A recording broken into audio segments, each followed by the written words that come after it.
Oi, gente, tudo bem com vocês? Eu sou a Juliana Lima da Silva, da Faculdade Municipal Franco Montoro, e eu curso o terceiro semestre. E esse é um vídeo especial para a aula de Psicanálise 1. Eu estarei falando hoje um pouco sobre a histeria, mais precisamente sobre a primeira lição de psicanálise. Bom, diferente do que muitos pensam, quem foi a primeira pessoa a receber um caso de histeria foi o Dr. Joseph Breuer, não foi Freud. Freud, quando começou os estudos de psicanálise, ele ainda era apenas um estudante. Então, voltando ao caso, Joseph Breuer, durante o ano de 1880 até o período de 1882, ele tinha o caso de uma jovem, ele atendia uma jovem que ela tinha a histeria. Nós vamos descobrir mais pra frente o que é a histeria. Mas, já para informar vocês, essa jovem ela tinha 21 anos e ela tinha dotes intelectuais. E ela estava sofrendo de graves perturbações psíquicas. Ela tinha também paralisia espástica, ela tinha uma tosse muito constante.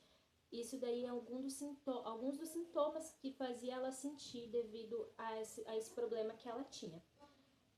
Ela também tinha uma sede martirizante. E mais pra frente, nós iremos saber o porquê se dava dessa sede. Bom, e por fim, nós temos a absência, a ausência de confusão, delírio, também a alteração da personalidade. Aí nós vamos ter duas ideias sobre essa.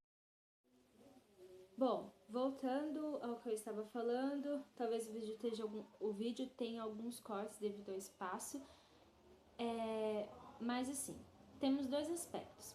O primeiro aspecto que temos é que é uma doença orgânica, a primeira ideia de uma doença orgânica, uma doença do cérebro, e que ela não tem sem muitas esperanças de cura, como se fosse um desenlace fatal. E a segunda ideia, o segundo conceito que nós temos é que essa doença, quando ela apresenta em pessoas que são do sexo feminino, e quando você vai ver por dentro da pessoa, os órgãos vitais estão intactos, na verdade é porque houve um grande abalo que a pessoa sofreu. Bom, continuando, a doença cerebral não, a histeria, ela é diferente de uma doença orgânica. Ela não é uma doença do cérebro, assim como muitos médicos, como a medicina grega irá falar. Pelo contrário, ela é símbolo de grandes perturbações. E, bom, para o médico, a histeria, ela irá se modificar. Mas para o psicanalista, para a psicanálise, ela pouco se altera.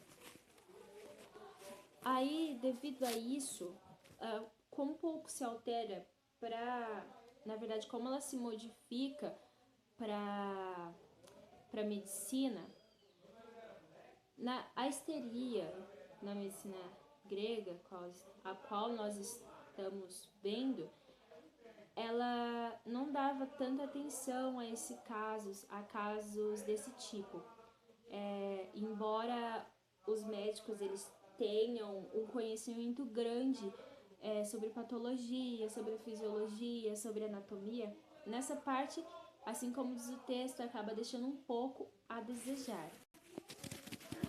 E agora, saindo um pouco dessa explicação das duas relações, desse conflito entre a medicina e entre a psicanálise, a medicina grega e a psicanálise, quando o Joseph lá estava atendendo a Ana O, ele notou uma coisa, que essa jovem, quando ela ia falar, ela murmurava algumas palavras que lhe vinham à mente. E ele percebeu que essas palavras tinham algum sentido. Então, o que ele fez? Ele usou a hipnose para que assim ele pudesse ter uma melhor clareza das ideias, ou seja, uma melhor clareza daquilo que ela estava falando. E ele percebeu que através da fala, a Tauken Kur, a cura pela fala e a limpeza de chaminé, ela conseguia expressar aquilo que estava no seu inconsciente, na sua mente. E mais do que isso, o texto fala assim que através desse método ele conseguia com que essas perturbações psíquicas fossem afastadas.